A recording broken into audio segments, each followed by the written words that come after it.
ये आकाशवाणी रायपुर है। प्रादेशिक समाचार बुलेटिन के साथ मैं दीप्ति चंद्रा।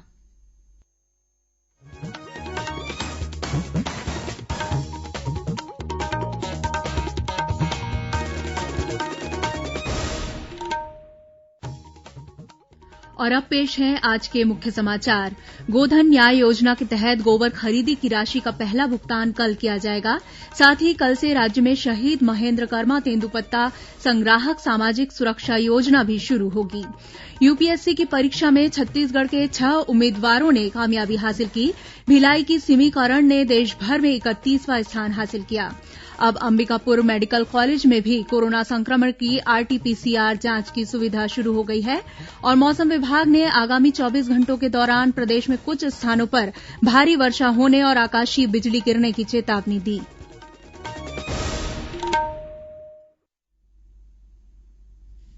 अब समाचार विस्तार से। गोधन न्याय योजना के हितग्राहियों के खाते में गोबर खरीदी की राशि का पहला भुगतान कल किया जाएगा। साथ ही कल से राज्य में शहीद महेन्द्र कर्मा तेंदूपत्ता संग्राहक सामाजिक सुरक्षा योजना की भी शुरूआत होगी। मुख्यमंत्री भूपेश बघेल रायपुर स्थित अपने निवास कार्यालय में कल आयोजित कार्यक्रम में गोधन न्याय योजना के हितग्राहियों के खाते में राशि भेजने की शुरूआत करेंगे। साथ ही मुख्यमंत्री वीडियो कॉन्फ्रेंसिंग के माध्यम से हितग्राहियों से चर्चा भी करेंगे। योजना के पहले चरण में राज्य के 4,000 से अधिक गौठानों में करीब 47,000 हितग्राहियों ने गोबर बेचा है। इसके बदले में ₹2 प्रति किलो की दर से 1 करोड़ 65 लाख रूपये की राशि इन पशुपालकों के खाते में भेजी जाएगी। गोबर खरीदी का अगला भुगतान 15 अगस्त को किया जाएगा। वहीं मुख्यमंत्री राज्य में तेंदूपत्ता संग्रहण कार्य में लगे परिवारों को सामाजिक सुरक्षा प्रदान करने के उद्देश्य से शहीद महेन्द्र कर्मा के नाम पर कल एक योजना का भी शुभारंभ करेंगे। इस योजना के तहत पंजीकृत संग्राहक परिवार के मुखिया की सामान्य मृत्यु होने पर उनके परिजनों को 2 लाख रूपये की सहायता राशि प्रदान की जाएगी। वहीं दुर्घटना से मृत्यु होने पर 2 लाख रूपये अतिरिक्त प्रदान किया जाएगा। जबकि किसी दुर्घटना में पूर्ण विकलांग होने की स्थिति में 2 लाख रूपये और आंशिक विकलांगता पर 1 लाख रूपये की सहायता राशि दी जाएगी। योजना के तहत 1 महीने के भीतर प्रकरणों का निराकरण किया जाएगा। इस योजना के शुरू होने से प्रदेश के करीब 12.5 लाख तेंदूपत्ता संग्राहक परिवारों को लाभ मिलेगा। संघ लोक सेवा आयोग यूपीएससी ने आज सिविल सेवा परीक्षा 2019 के परिणामों की घोषणा कर दी है। इसमें छत्तीसगढ़ के 6 उम्मीदवारों ने कामयाबी का परचम लहराया है। भिलाई की सिमी करण ने देशभर में 31वां स्थान हासिल किया है। वहीं उमेश प्रसाद गुप्ता को 162वां, सुथान को 209वां, आयुष खरे को 268वां, जितेंद्र कुमार यादव को 331वां और योगेश कुमार पटेल को 334वां स्थान मिला है। देशभर में 31वां स्थान हासिल करने वाली सिमीकरण ने 12वीं कक्षा की परीक्षा पास करने के बाद मुंबई आईआईटी से बीटेक किया। इसके बाद वे यूपीएससी की तैयारियों में जुट गई थीं। पहले ही प्रयास में सिमी को यूपीएससी में सफलता मिली है। सिमी ने कहा कि कठिन परिश्रम के साथ उम्मीदवारों को स्मार्ट वर्क पर फोकस करना चाहिए ताकि जल्दी से सफलता हासिल हो सके। सिमी करण के पिता भिलाई इस्पात संयंत्र के फाइनेंस विभाग में जीएम हैं। वहीं मां सुजाता करण भिलाई डीपीएस में शिक्षिका हैं। मुख्यमंत्री भूपेश बघेल ने अपने ट्वीट संदेश में यूपीएससी परीक्षा में कामयाब उम्मीदवारों को अपनी शुभकामनाएं दी हैं। उन्होंने कहा है कि इन सभी ने अपने परिवार के साथ साथ देश और प्रदेश का भी नाम रोशन किया है। यूपीएससी द्वारा आज जारी परिणामों में विभिन्न सिविल सेवाओं के लिए देशभर से कुल 829 उम्मीदवारों का चयन किया गया है। प्रधानमंत्री नरेन्द्र मोदी अयोध्या में बनने वाले राम मंदिर निर्माण कार्य का कल भूमिपूजन करेंगे। इसे लेकर प्रदेश के लोगों में काफी उत्साह देखा जा रहा है। इस उपलक्ष्य में बालोद में भाजपा ग्रामीण मंडल के पदाधिकारियों ने आज ध्वज यात्रा निकाली और लोगों से कल शाम दीप प्रज्वलित करने की अपील की। यह ध्वज यात्रा आज सुबह बघमरा गांव से शुरू होकर बालोद मंडल के विभिन्न गांवों से होकर गुजरी। इसी तरह जांजगीर चांपा जिले में भी भाजपा पदाधिकारियों और कार्यकर्ताओं में अयोध्या में राम मंदिर निर्माण कार्य शुरू होने को लेकर बेहद उत्साह है। विधायक नारायण चंदेल ने लोगों से अपील की है कि वे कल भूमिपूजन के मौके पर अपने घरों में दिए जलाएं और केसरिया ध्वज फहराकर उत्साह मनाएं। वहीं छत्तीसगढ़ में भी भगवान राम के वनवास काल से संबंधित स्थानों को पर्यटन तीर्थ के रूप में विकसित करने की तैयारियां शुरू कर दी गई हैं। इनमें कोरिया जिले का सीतामढ़ी, हरचौका और सरगुजा जिले का रामगढ़ भी शामिल है। ऐसा माना जाता है कि वनवास के दौरान भगवान राम ने कोरिया जिले से ही छत्तीसगढ़ में प्रवेश किया था। भरतपुर तहसील के जनकपुर स्थित सीतामढ़ी हरचौका को उनका पहला पड़ाव माना जाता है। मवाई नदी के किनारे स्थित इस गुफा में 17 कक्ष हैं। इसे सीता की रसोई के नाम से भी जाना जाता है। इस स्थल पर प्राचीनकालीन अनेक स्मारक हैं। राज्य सरकार की राम वनगमन परिपथ परियोजना के लिए प्रदेश के 75 स्थानों का चयन किया गया है। इसके पहले चरण में इन पर्यटन स्थलों के विकास के लिए 138 करोड़ रूपये से अधिक की कार्ययोजना तैयार की गई है। इसके तहत इन स्थलों का कायाकल्प किया जाएगा। इस बीच नेता प्रतिपक्ष धरमलाल कौशिक ने कल अयोध्या में भगवान श्रीराम के मंदिर निर्माण के लिए होने वाले शिलान्यास समारोह को ऐतिहासिक क्षण बताया है। उन्होंने प्रदेशवासियों को अपनी शुभकामनाएं देते हुए आमजनों से इस मौके पर दीप प्रज्वलित करने की अपील की है। प्रदेश में आज भी विभिन्न जिलों से कोरोना संक्रमित नए मरीजों के मिलने की पुष्टि हुई है। दुर्ग जिले में आज दोपहर तक कोरोना पॉजिटिव 14 मरीजों की पहचान की गई है। कोविड केयर सेंटर के प्रभारी डॉक्टर अनिल शुक्ल ने बताया कि ये सभी मरीज शहरी क्षेत्रों से मिले हैं। जैसी कि खबर दी जा चुकी है कि बीते 28 जुलाई को चरौदा के एक कोरोना मरीज की मौत हो गई थी। आज जो मरीज मिले हैं उनमें से 7 मरीज ऐसे हैं जो मृतक युवक के संपर्क में आए थे। इसके अलावा जलेबी चौक से भी 3 मरीज मिले हैं। वहीं राजनांदगांव जिले में आईटीबीपी के 5 जवानों सहित 11 नए कोरोना संक्रमित मरीज मिले हैं। मुख्य चिकित्सा अधिकारी डॉक्टर मिथिलेश चौधरी ने बताया कि इन सभी मरीजों को कोविड अस्पताल में भर्ती किया जा रहा है। उधर बस्तर जिले में कोरोना संक्रमित 10 नए मरीजों की पुष्टि हुई है। इनमें से जगदलपुर मेडिकल कॉलेज के स्वास्थ्यकर्मी हैं।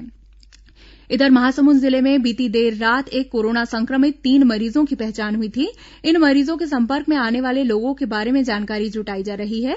वहीं जिले के ही तुमगांव थाना क्षेत्र में 2 दिन पहले जिस अज्ञात व्यक्ति की लाश मिली थी उसकी कोरोना जांच रिपोर्ट पॉजिटिव आई है। इस बीच कोरिया जिले के बैकुंठपुर नगर पालिका परिषद क्षेत्र में कोरोना पॉजिटिव मरीज मिलने के बाद जिला प्रशासन ने पूरे इलाके को आज से 6 अगस्त तक रात 12 बजे तक कंटेनमेंट जोन घोषित कर दिया है। जिला कलेक्टर एसएन राठौर और पुलिस अधीक्षक चंद्रमोहन सिंह आज बैकुंठपुर में निकाले गए फ्लैग मार्च में शामिल हुए। उन्होंने अत्यावश्यक सेवाओं को छोड़कर अन्य सभी प्रतिष्ठानों को बंद रखने के निर्देश दिए हैं। वहीं स्थानीय विधायक अंबिका सिंहदेव ने भी लोगों से अनुरोध किया है कि वे जरूरत होने पर ही घर से निकलें और सरकार द्वारा जारी दिशा निर्देशों का पालन करें। अंबिकापुर मेडिकल कॉलेज में कल से कोरोना की आरटीपीसीआर जांच शुरू हो गई है। स्वास्थ्य विभाग के मुताबिक बिलासपुर और राजनांदगांव मेडिकल कॉलेज के बाद अब अंबिकापुर मेडिकल कॉलेज में भी कोरोना संक्रमित मरीजों के लिए आरटीपीसीआर जांच की सुविधा शुरू होने से अब रोजाना ज्यादा नमूनों की जांच की जा सकेगी। अभी फिलहाल इन अस्पतालों में हर दिन 100 सैंपलों की जांच की जा रही है। इसके अलावा रायपुर स्थित एम्स और डॉक्टर भीमराव अंबेडकर चिकित्सालय, रायगढ़ तथा जगदलपुर मेडिकल कॉलेजों में पहले से ही आरटीपीसीआर जांच की जा रही है। इस तरह से प्रदेश में फिलहाल 7 संस्थानों में कोरोना संक्रमण से संबंधित आरटीपीसीआर जांच की सुविधा उपलब्ध है। प्रादेशिक समाचार आप आकाशवाणी रायपुर से सुन रहे हैं और अब आगे बढ़ते हैं बाकी के समाचार की ओर। राज्यपाल अनुसुईया उइके ने युवाओं के लिए डिग्री के साथ साथ व्यावहारिक ज्ञान और संस्कार को भी महत्वपूर्ण बताया है। यह बात राज्यपाल ने दुर्ग स्थित हेमचंद विश्वविद्यालय में राष्ट्रीय सेवा योजना एनएसएस द्वारा आयोजित एक वेबिनार को संबोधित करते हुए कही। एक दिवसीय यह संगोष्ठी उच्च शिक्षा का सामाजिक सरोकार विषय पर आयोजित की गई थी। अपने संबोधन में राज्यपाल ने कहा कि उच्च शिक्षा ही युवाओं को नई दिशा प्रदान कर सकती है, लेकिन विद्यार्थियों को सामाजिक गतिविधियों में शामिल करना भी जरूरी है। उन्होंने कहा कि एनएसएस, एनसीसी और यूथ रेडक्रॉस जैसी संस्थाएं विद्यार्थियों में राष्ट्र भावना जागृत करती है। उन्होंने कोरोना के इस संकट काल में एनएसएस इकाई के वॉलेंटियर द्वारा जन जागृति के लिए किए गए कार्यों की सराहना की।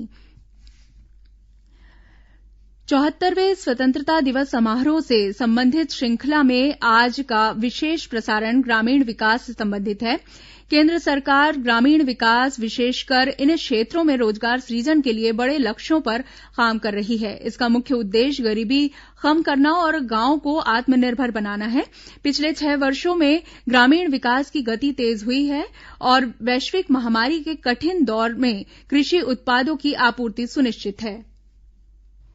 भारत की आत्मा इसके गांवों में बसती है। राष्ट्रपिता महात्मा गांधी के इन्हीं शब्दों से प्रेरणा लेते हुए पिछले 6 वर्षों में ग्रामीण विकास के लिए कई अभूतपूर्व और ऐतिहासिक फैसले लिए गए। बुनियादी जरूरतों पे अत्यधिक बल देते हुए हर नागरिक के लिए रोटी, कपड़ा और मकान सुनिश्चित करने वाली योजनाएं बनाई गईं। 2016 में प्रधानमंत्री मोदी ने ग्रामीण आवास योजना की नींव रखी, जिसके अंतर्गत सन 2022 तक गांव के हर व्यक्ति को पक्का मकान देने की व्यवस्था की शुरुआत हुई। खाद्यान्न संबंधी जरूरतों के लिए राष्ट्रीय खाद्य सुरक्षा कानून को प्रभावी ढंग से लागू किया गया। One nation one ration card से इसमें हो रही पहले की कमियों को दूर कर जन जन तक पौष्टिक आहार सुनिश्चित किया गया। यहाँ तक कि सरकार ने स्वरोजगार पर बल देते हुए कुटीर उद्योगों के विकास के लिए भी आर्थिक पैकेजों की घोषणा की। गांव को आत्मनिर्भर बनाने और सशक्त आपूर्ति श्रृंखला स्थापित करने के लिए प्रधानमंत्री ग्रामीण सड़क योजना के अंतर्गत उन्हें शहरों से जोड़ा गया। हर घर जल की योजना से सरकार ने देश के सभी घरों में, खासकर गांवों में शुद्ध पीने योग्य जल पहुंचाने का भी बीड़ा उठाते हुए देश की प्रगति के प्रमुख अंग को पोषित करने की अपनी प्रतिबद्धता जाहिर कर दी है। दंतेवाड़ा जिले में सुरक्षा बलों ने माओवादियों के एक कैंप को ध्वस्त करने में सफलता हासिल की है। साथ ही घटनास्थल पर लगाई गई 2 क्लेमोर माइंस को भी सुरक्षित तरीके से निष्क्रिय कर दिया गया है। जिले के अरनपुर थाना क्षेत्र स्थित पोटली मिर्चीपारा इलाके में माओवादियों के मौजूद होने की सूचना मिली थी। इसके बाद डीआरजी और एसटीएफ की टीम ने इलाके में सर्चिंग की। इसी दौरान सुरक्षा बलों की माओवादियों के साथ मुठभेड़ हुई। जवानों की जवाबी कार्रवाई के बाद माओवादी कैंप छोड़कर भाग निकले। इलाके की सर्चिंग में सुरक्षा बलों ने दैनिक उपयोगी सामग्री, बिजली के तार और माओवादी साहित्य बरामद किया है। महासमुंद जिले में शिकार करने के लिए जंगल में बिछाए गए बिजली के तार के करंट की चपेट में आने से 2 भालुओं की मौत हो गई है। इस मामले में वन विभाग की टीम ने 3 आरोपियों को गिरफ्तार किया है, जबकि एक अन्य आरोपी की तलाश जारी है। बताया जाता है कि पिथौरा वन परिक्षेत्र स्थित ओडिशा के सीमावर्ती इलाके के छिंदौली गांव के जंगलों में आरोपियों ने जंगली जानवरों का शिकार करने के उद्देश्य से बिजली के तार बिछा रखे थे। वन विभाग ने आरोपियों के पास से मांस काटने का औजार और चीतल के सींग भी बरामद किए हैं। उधर सूरजपुर जिले के प्रतापपुर स्थित सिंघरा गांव में हाथी के हमले से एक महिला की मौत हो गई। महासमुंद में करीब 90 लाख रुपए की कीमत का 9 क्विंटल गांजा बरामद किया गया है। इस मामले में पुलिस ने ओडिशा के रहने वाले 2 आरोपियों को गिरफ्तार किया है। वाहनों की चेकिंग के दौरान पुलिस ने सिंघोड़ा के पास एक वाहन से यह गांजा बरामद किया। इसी तरह बेमेतरा जिले में बोरसी गांव से भी 1 लाख रुपए से अधिक कीमत की शराब और गांजा जब्त किया गया है। इस मामले में एक महिला सहित 2 लोगों की गिरफ्तारी हुई है। पुलिस के अनुसार मुखबिर से मिली सूचना के आधार पर बेरला थाना क्षेत्र के कंडरका चौकी के पास एक गोदाम से देशी और अंग्रेजी शराब के अलावा गांजा भी बरामद किया गया है। पेंशन खाता अपडेट करने के नाम पर एक रिटायर्ड पुलिस कर्मचारी के साथ ऑनलाइन ठगी करने के मामले में बिलासपुर पुलिस ने 3 आरोपियों को गिरफ्तार किया है, जबकि 2 अन्य आरोपियों की तलाश जारी है। जिले के पुलिस अधीक्षक प्रशांत अग्रवाल ने मीडिया को बताया कि आरोपियों ने पूर्व पुलिसकर्मी को फोन कर पेंशन खाता अपडेट कराने का झांसा देकर बैंक अकाउंट संबंधी सारी जानकारियां हासिल कर ली। इसके बाद खाते से संबंधित 9 लाख रुपए निकाल लिए। शिकायत के बाद साइबर सेल और कोतवाली पुलिस की टीम ने झारखंड और बिहार की कई जगहों पर छापामार कार्रवाई की। इसके बाद झारखंड से 3 आरोपियों को गिरफ्तार किया गया है। इनके पास से करीब 7.5 लाख रुपए की नगद राशि, मोबाइल और लैपटॉप भी बरामद किया गया है। पुलिस अधिकारियों और कर्मचारियों के मानसिक तनाव को कम करने के लिए राज्य में इन दिनों स्पंदन अभियान चलाया जा रहा है। इसी कड़ी में कोंडागांव जिले के पुलिस अधीक्षक सिद्धार्थ तिवारी ने आज फरसगांव थाने में जनचौपाल लगाई। इस दौरान श्री तिवारी ने पुलिस के सभी अधिकारियों और कर्मचारियों से बातचीत की और उनकी समस्याएं सुनी। पुलिस अधीक्षक ने पुलिसकर्मियों को अपनी स्वास्थ्य का ध्यान रखते हुए पूरी क्षमता और संवेदनशीलता के साथ कर्तव्य पूरा करने को कहा है। और अब पेश है मौसम का हाल। मौसम विभाग ने आगामी 24 घंटों के दौरान प्रदेश में कुछ स्थानों पर भारी वर्षा होने और आकाशीय बिजली गिरने की चेतावनी दी है। रायपुर स्थित मौसम विज्ञान केन्द्र के अनुसार बंगाल की खाड़ी और बांग्लादेश के तट पर एक निम्न दाब का क्षेत्र और चक्रवाती घेरा बना हुआ है। आगामी 24 घंटों के दौरान इसके और अधिक सक्रिय होने की संभावना है। इसके प्रभाव से प्रदेश में भी अधिकांश इलाकों में कल हल्की से मध्यम बारिश होगी या गरज चमक के साथ छींटे पड़ेंगे। वहीं कोंडागांव जिले में आज सुबह से ही बदली छाई रही और मूसलाधार बारिश हुई, जिससे निचली बस्तियों और सड़कों पर पानी भर जाने से जनजीवन प्रभावित होने का समाचार मिला है। अब अंत में कुछ समाचार संक्षेप में।